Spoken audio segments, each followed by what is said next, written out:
The distress signal pierced through the void like a dying animal's last cry.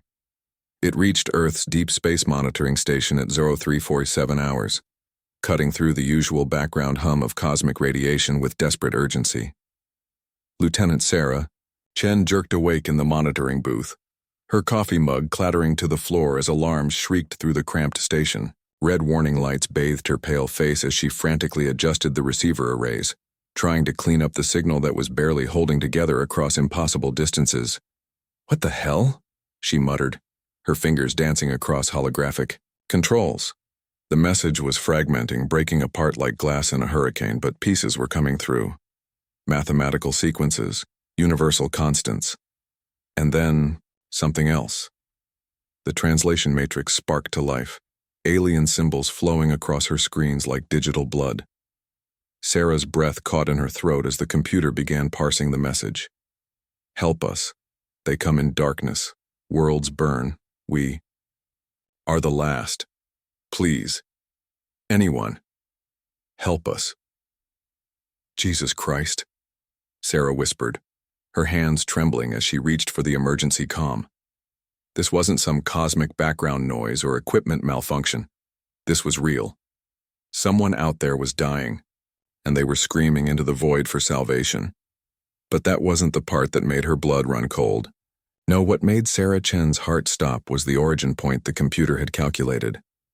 The signal was coming from the Kepler 442 system, over 1,200 light-years away, which meant this message had been traveling through space for over a millennium, carrying the death cry of an entire civilization across the galaxy. And if the message was just reaching them now, what had happened to the beings who sent it? The comm crackled to life as Sarah's emergency call connected to Earth Defense Command. "This is Lieutenant Chen at Deep Space Station 7. I need to speak with Admiral Harrison immediately. We have a code black situation." Within minutes, the highest levels of human military command were staring at the same alien distress signal that had turned Sarah's quiet night shift into humanity's first contact with extraterrestrial intelligence, and it was a contact born of terror.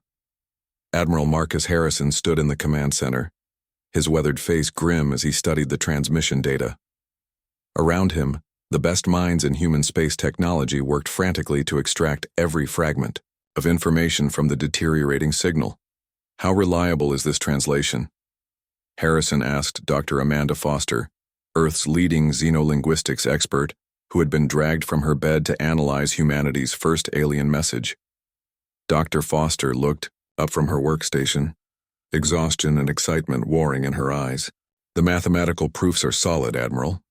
Whoever sent this used prime number sequences and universal physical constants as a foundation. But the linguistic elements..." She paused, running a hand through her disheveled hair. "Admiral, they're not just asking for help. They're providing coordinates, star charts. They want us to come to them. 1,200 light-years, Harrison said quietly. "Even with our fastest ships, we're talking about decades of travel time." "Sir?" interrupted Commander Jake Morrison, Harrison's chief tactical officer. "We're missing the bigger picture here. If this signal took 1,200 years to reach us and it's a distress call, whatever happened to these beings is long over. We're looking at archaeological evidence, not a rescue mission." Harrison nodded slowly, but something in his gut told him Morrison was wrong. There was an urgency in the alien transmission that seemed to transcend time itself. And buried in the static, the computers were still finding fragments of the message. "Dr. Foster," Harrison said, "I want everything you can extract from this signal. Every fragment, every partial transmission. If there are survivors out there, they've been waiting 1,200 years for someone to answer their call." As if summoned by his words, a new alarm began blaring.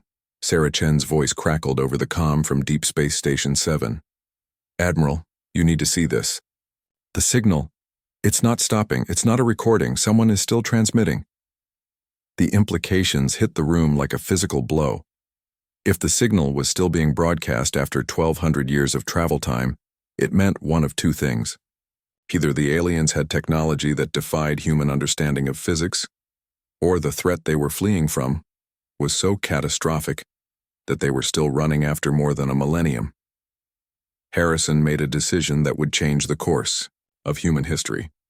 Commander Morrison, I want every available ship prepared for deep space deployment. Dr. Foster, you have 48 hours to decode everything you can from this transmission. We're going to answer their call. Sir, Morrison said carefully, we don't know what we're flying into. This could be a trap, or worse, we could be walking into whatever destroyed their civilization in the first place. Harrison's eyes were hard as steel as he turned to face his command staff. Commander, 1,200 years ago, someone out there was dying and screaming for help. They're still screaming. I don't care what's waiting for us out there. Humanity doesn't ignore a distress call. But as the Admiral spoke those words, deep in the ship's computer cores, the translation matrices were uncovering fragments of the alien message that would have changed his mind. Hidden in the static, buried beneath, the pleas for help were warnings, desperate warnings about something called the Devourers, and coordinates that weren't just marking the location of the aliens' homeworld. They were marking the location of something else entirely. Something that was coming. And according to the decoded fragments, it wasn't coming for the aliens anymore. It was coming for Earth. Chapter 2. The Fleet That Broke Reality. 6 months after first contact, the largest military fleet in human history hung in the void beyond Pluto's orbit, preparing for a journey that would either save an alien civilization or doom humanity to extinction. The UES Defiance, Admiral Harrison's flagship, was a monument to human engineering and stubbornness. 3 kilometers of reinforced titanium steel composite, bristling with enough firepower to glass a planet and propulsion systems that could bend space-time itself. But even this behemoth paled in comparison to the fleet surrounding it. 250 ships representing every space-capable nation on Earth formed a wall of metal and determination against the cosmic dark. Destroyers, battlecruisers, carriers, and support vessels created a formation that stretched across millions of cubic kilometers of space. It was beautiful. It was terrifying. And according to every strategic analysis, it was probably suicide. Captain Elena Vasquez stood on the bridge of the Defiance, watching the final preparations through the massive viewports. As the fleet's chief strategic officer, she had spent months planning for every contingency they could imagine. The problem was, they were flying blind into a situation 1,200 years old, chasing ghosts across impossible distances. Admiral on deck, announced Lieutenant Commander Kim Patel as Harrison entered the bridge. The crew snapped to attention, but Harrison waved them back to their stations. There was too much work to do for ceremony. Status report, Captain, Harrison said, settling into his command chair. All ships report ready for jump, sir, Vasquez replied, consulting her datapad. Dr. Foster's xenolinguistics team has finished their final analysis of the alien transmissions. The coordinates are locked in, and our navigation computers have plotted the most efficient route to the Kepler 442 system. Harrison nodded, but Vasquez could see the weight of command pressing down on his shoulders. Any updates on the signal itself? That's where things get interesting, Admiral. Dr. Foster's voice came from the comm as she joined the conversation from her laboratory, deep within the ship. The transmission has been evolving, not just continuing but actually changing over the past 6 months. It's as if whoever is sending it is aware that someone is listening. A chill ran down Vasquez's spine. Are you saying they know we're coming? I'm saying they're adapting their message based on our responses, Dr. Foster replied. When we powered up our long-range transmitters to send test signals, the alien transmission immediately incorporated our frequency patterns. They're learning, from us, Captain, in real time across 1,200 light-years. The implications were staggering. No known physics could explain instantaneous communication across such distances. Either humanity was dealing with technology so advanced it might as well be magic, or something was fundamentally wrong with their understanding of how the universe worked. Admiral, Commander Morrison's voice crackled over the fleet comm channel. We're receiving a priority transmission from Earth Defense Command. It's marked eyes only. Harrison's expression darkened. Put it through to my ready room. Captain Vasquez, you have the bridge. As Harrison disappeared into his private quarters, Vasquez felt the familiar knot of anxiety in her stomach tighten. In her 12 years of military service, She had learned to trust her instincts, and right now every instinct she had was screaming that they were making a terrible mistake. "Dr. Foster," she said quietly, "is there anything else about these transmissions that we should know? Anything that might change our mission parameters?" There was a long pause before Dr. Foster replied, and when she did, her voice was troubled. "Captain, there are fragments of the transmission that we haven't been able to fully decode. Mathematical sequences that don't match any known physics and what appear to be star charts showing movements." "What kind of movements?" "The kind that suggest whatever the aliens are running from isn't just a threat to them, Captain. The trajectory calculations, if we're reading them correctly, indicate that this threat is expanding outward from their position. It's consuming star systems in a pattern that what, Doctor? That leads directly to our location, Captain. Whatever destroyed the alien civilization 1,200 years ago, it's been moving steadily in our direction ever since. And if the calculations are correct, it should reach the outer edge of our solar system in approximately 18 months. The bridge fell silent except for the hum of life support systems.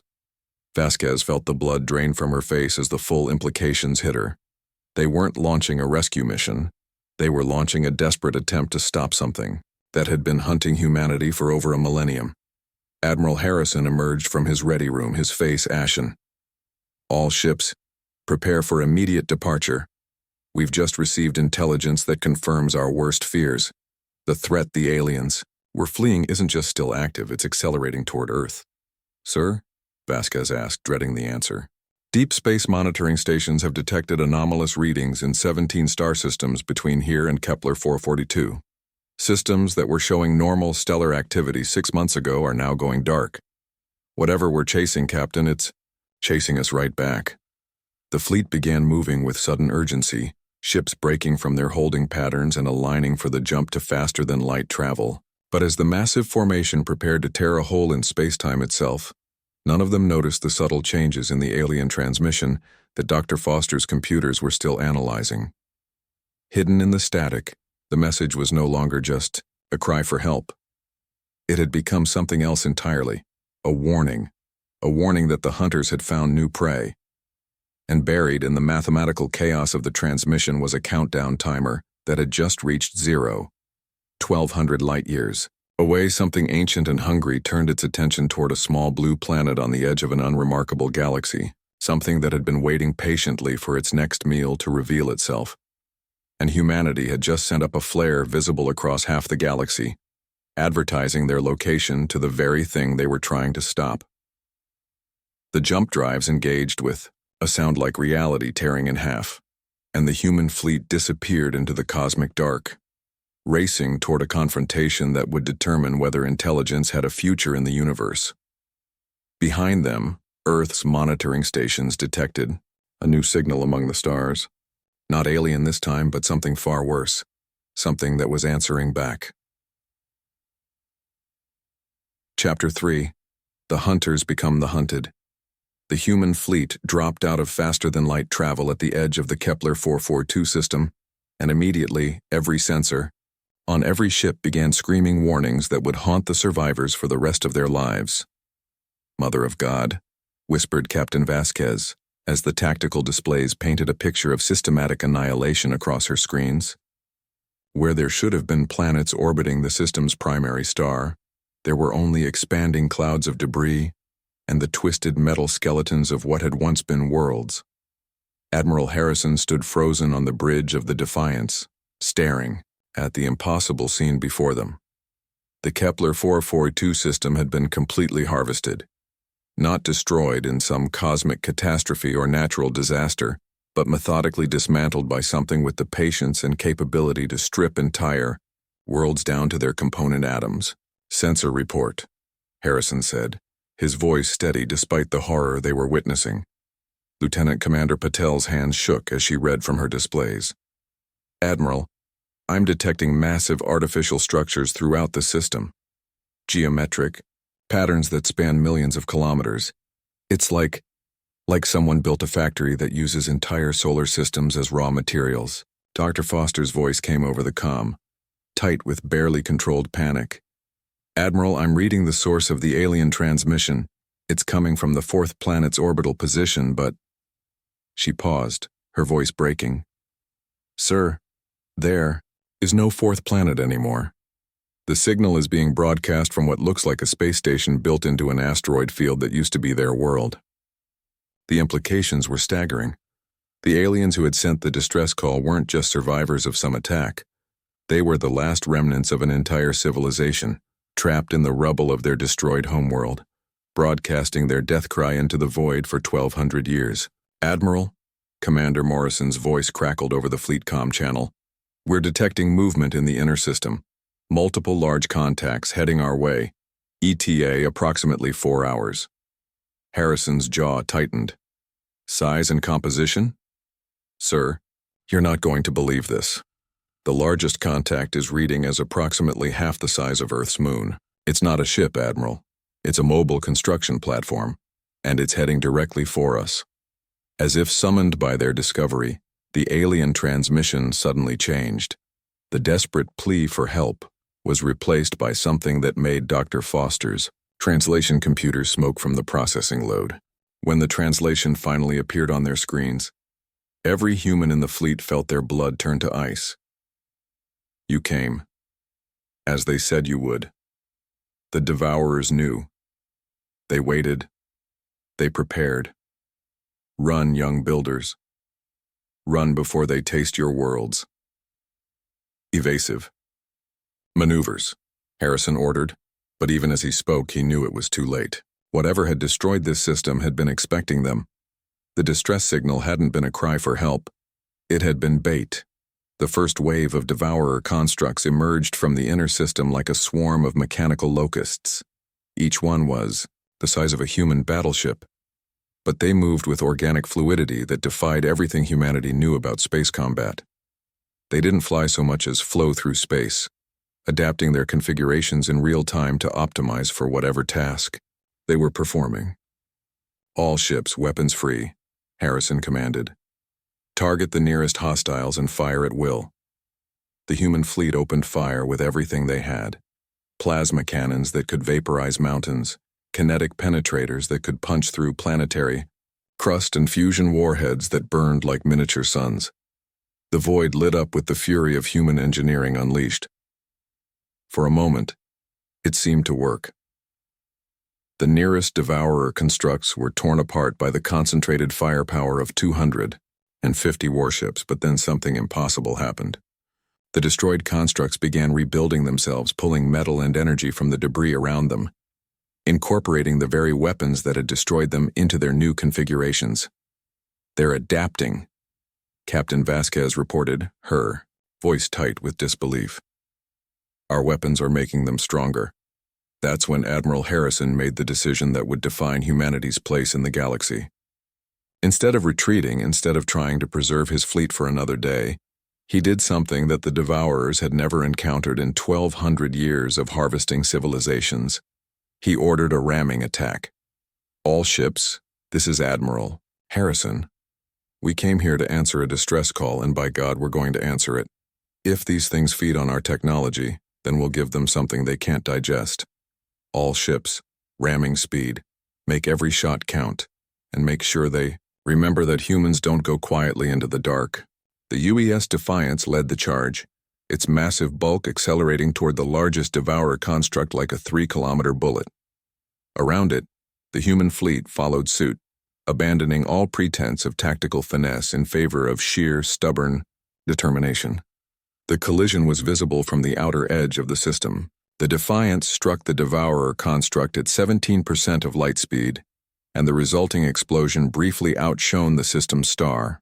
But instead of being destroyed, the construct absorbed the impact, growing larger and more complex as it incorporated the human ship's technology into its own structure. It should have been the end of human resistance. The Devourers had faced countless civilizations, all following predictable patterns of escalation and eventual surrender. But humans, as they were about to discover, were not like other species. Captain Maria Santos of the destroyer Venganza watched her admiral die and made a decision that would echo through the cosmos. Instead of ramming the constructs head-on, She ordered her ship to dive directly into the system's star, dragging 3 Devourer constructs with her through gravitational manipulation. The fusion reaction that resulted didn't just destroy the constructs. It destabilized the star itself, sending massive solar flares throughout the system that disrupted the Devourer's coordination networks. Across the fleet, human captains began, following Santos's example, using their ships as weapons in ways that no sane tactical doctrine would ever recommend. They detonated their own reactors inside enemy formations, used their FTL drives as improvised black hole generators, and turned their communication arrays into electromagnetic pulse weapons that fried Devourer control systems. It was suicide. It was insane. It was absolutely, perfectly human. And for the first time in 1,200 years, the Devourers encountered something they couldn't adapt to.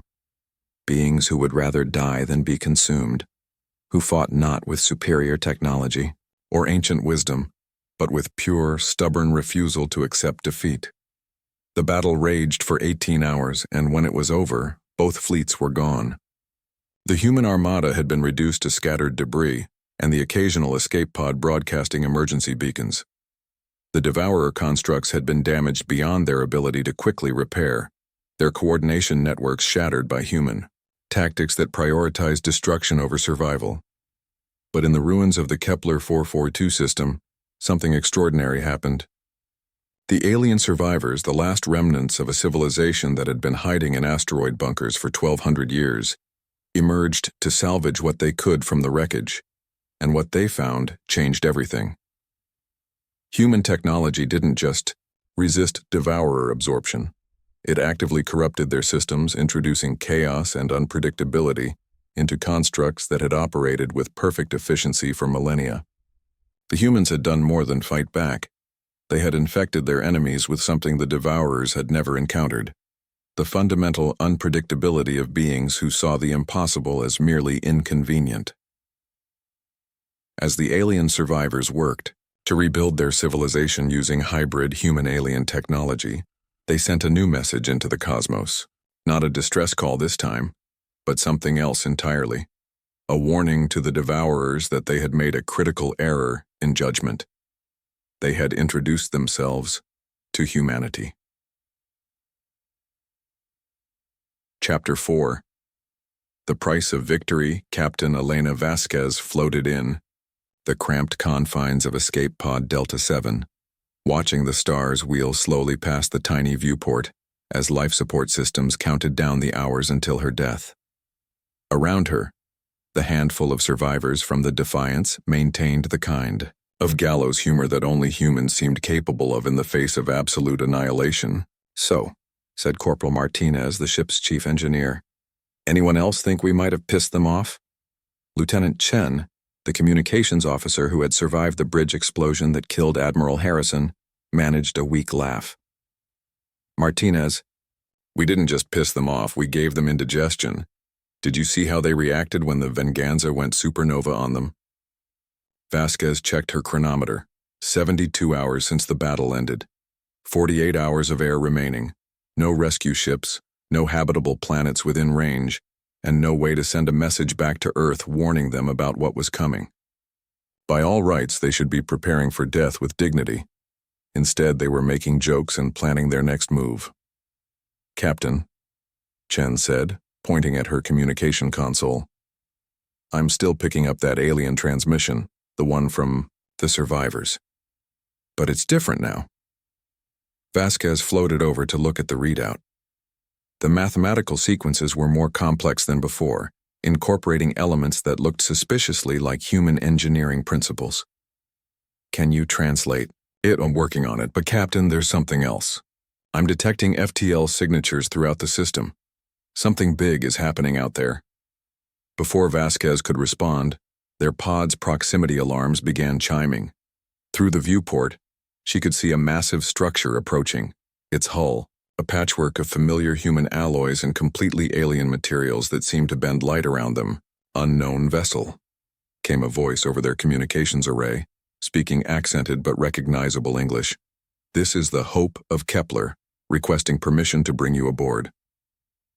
The alien rescue ship was unlike anything in human experience. But what struck Vasquez most was how obviously desperate its construction was. Every surface showed signs of rapid assembly, emergency modifications, and jury-rigged systems that would have made any human engineer proud. These weren't the elegant constructions of an advanced civilization. These were the improvised weapons of survivors who had learned to make do with scraps. Captain Vasquez and her crew were brought aboard by beings that looked like a cross between humans and deep-sea creatures, with elongated limbs adapted for zero gravity and large eyes that had evolved in the dim light of their destroyed world's asteroid habitats. But what struck her most was how they moved, with the efficient, purposeful motions of people who had spent 1,200 years making every resource count.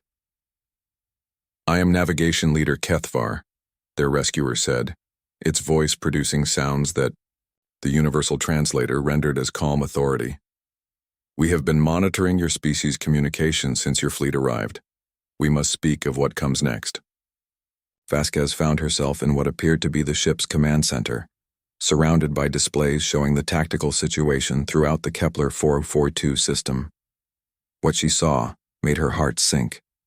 The Devourer constructs hadn't been destroyed. They were regrouping, incorporating salvaged human technology into new configurations that looked disturbingly familiar. "They're building ships," she said, recognizing the hull configurations. "Human-style ships." "Worse," Kethvar replied, manipulating the displays to show energy readings that made Vasquez's blood run cold. "They are building human-style ships with Devourer efficiency. Your people's sacrifice gave us a weapon against them, but it also gave them a template for hunting your species." The implications were staggering. The Devourers now had examples of human technology, human tactics, and human psychology to study. They would know exactly how to counter human resistance when they reached Earth. "How long do we have?" Vasquez asked. "According to our calculations, the Devourer fleet will reach your solar system in approximately 14 months. But Captain, there is something else you must understand. Your people did not just damage the Devourers in that battle. You changed them." Kethvar activated another display, showing microscopic images of Devourer technology infected with human engineering principles. "Your species' technology is chaotic. It introduces variables that the Devourers cannot predict or control. For 1,200 years they have operated with perfect efficiency. But human technology makes them inefficient. It makes them creative."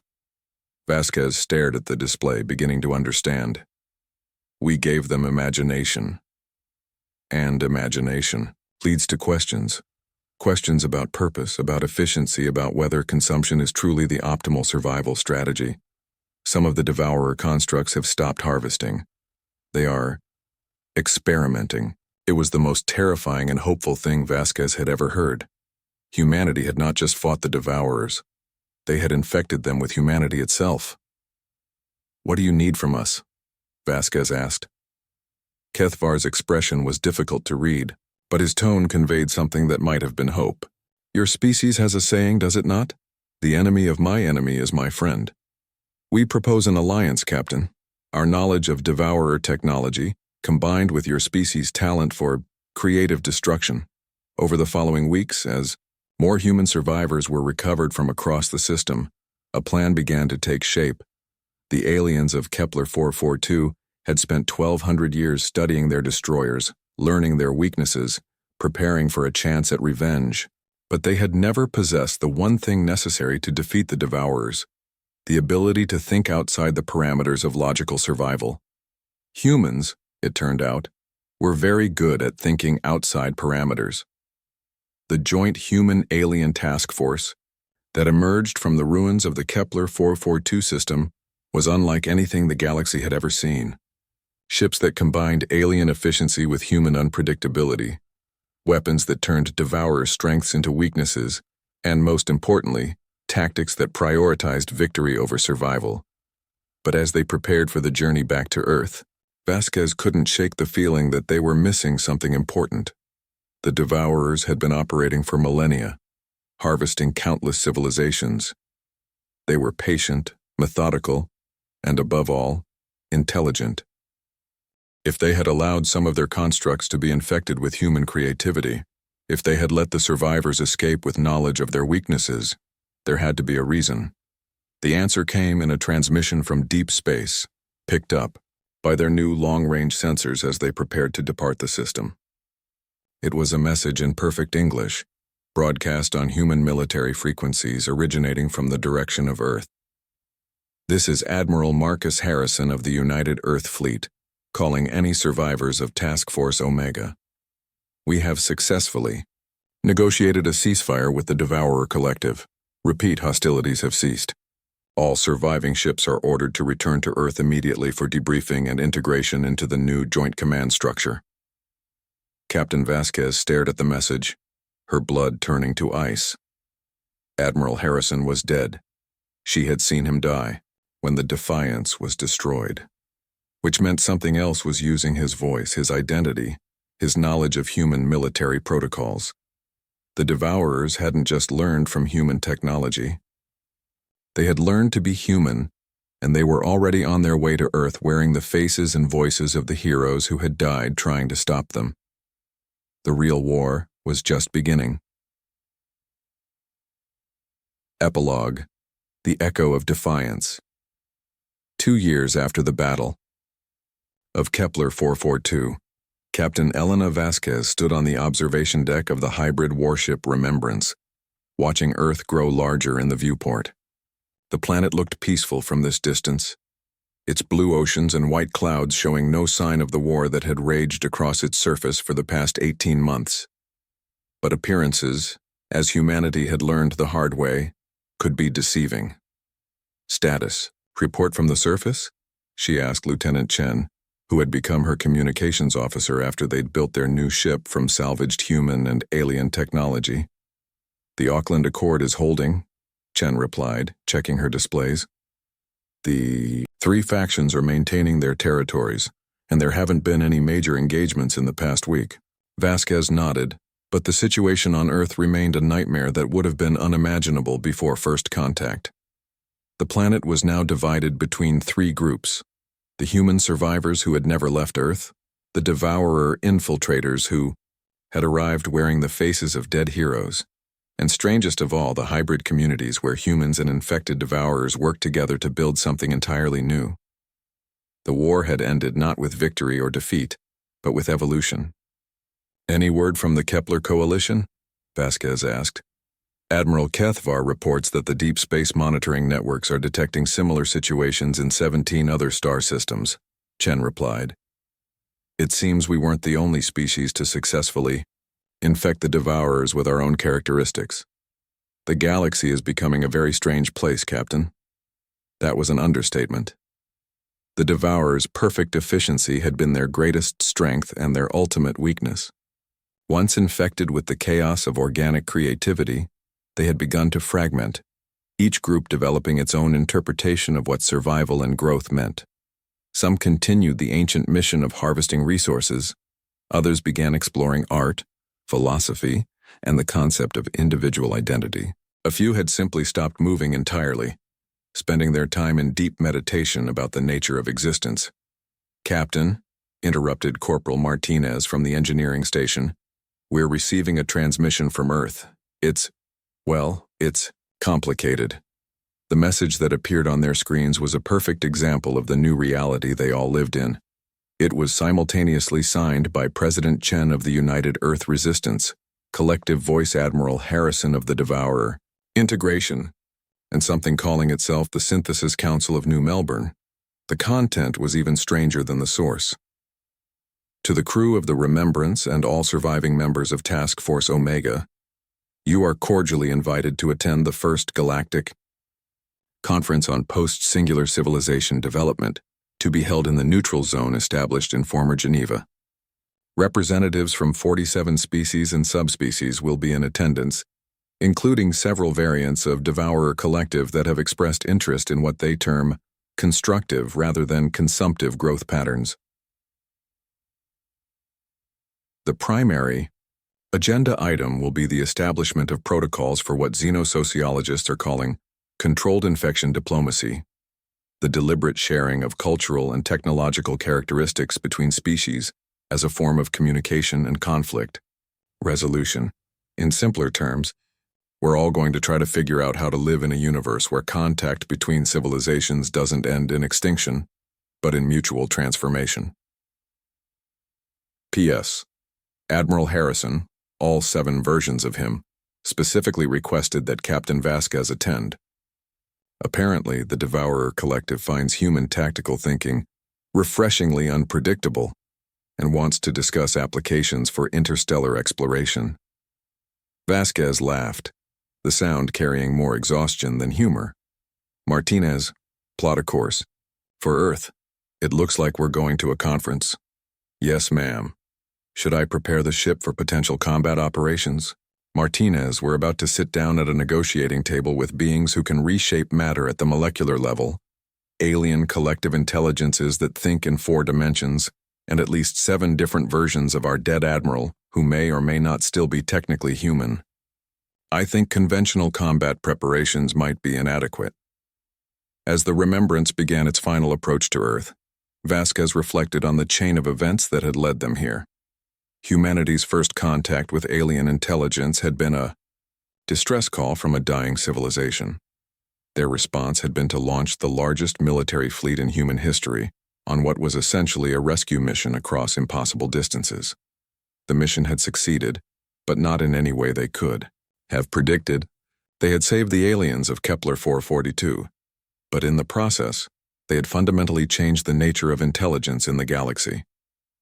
The Devourers were no longer the perfect killing machines they had been for millennia. Humans were no longer the isolated species they had been for their entire history, and countless other civilizations were discovering that first contact didn't have to end in conquest or extinction. It could end in something unprecedented. Evolution. Captain, Chen said quietly, do you think we did the right thing? Answering their distress call, I mean. Knowing what we know now about the consequences. Vasquez considered the question as Earth filled their viewport. The planet's surface showed the scars of the invasion, massive geometric structures that had been Devourer staging areas, now converted into hybrid cities where multiple species worked together on projects that defied easy categorization.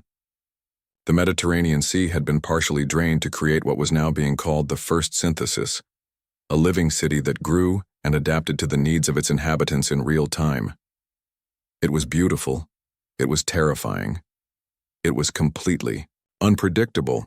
It was perfectly human. Chen, Vasquez said finally, 1,200 years ago, someone sent a message into the void asking for help. We heard that message and decided to answer it, even though we knew it might destroy us. That decision changed everything, not just for us, but for every intelligent species in the galaxy. She paused, watching a formation of hybrid ships rise from Earth's surface, their hulls gleaming with technology that was simultaneously human, alien, and something entirely new. I think, she continued, that the universe is a better place when people answer distress calls, even when they don't know what they're getting into, especially when they don't know what they're getting into. The Remembrance entered Earth's atmosphere, descending toward a world that was no longer purely human but was still in all the ways that mattered home. Behind them, the stars held civilizations that were learning to grow through cooperation rather than conquest, to evolve through diversity rather than dominance. And in the deepest reaches of space, automated monitoring stations continued their eternal watch, listening for new distress calls from species taking their first tentative steps toward the stars. Because if the past 2 years had proven anything, it was that the universe was full of beings who needed help, and that sometimes the best response to a cry for aid was to show up with everything you had and figure out the details later. After all, that was the human way, and increasingly it was becoming the galactic way as well. The age of isolated civilizations was over. The age of controlled chaos had begun. And somewhere in the quantum foam between dimensions, the universe itself seemed to approve of the change, as if intelligence and creativity were forces of nature, as fundamental as gravity or electromagnetism, forces that grew stronger when they worked together rather than alone. The distress call that had started it all had been answered, but the conversation was just beginning. End of story.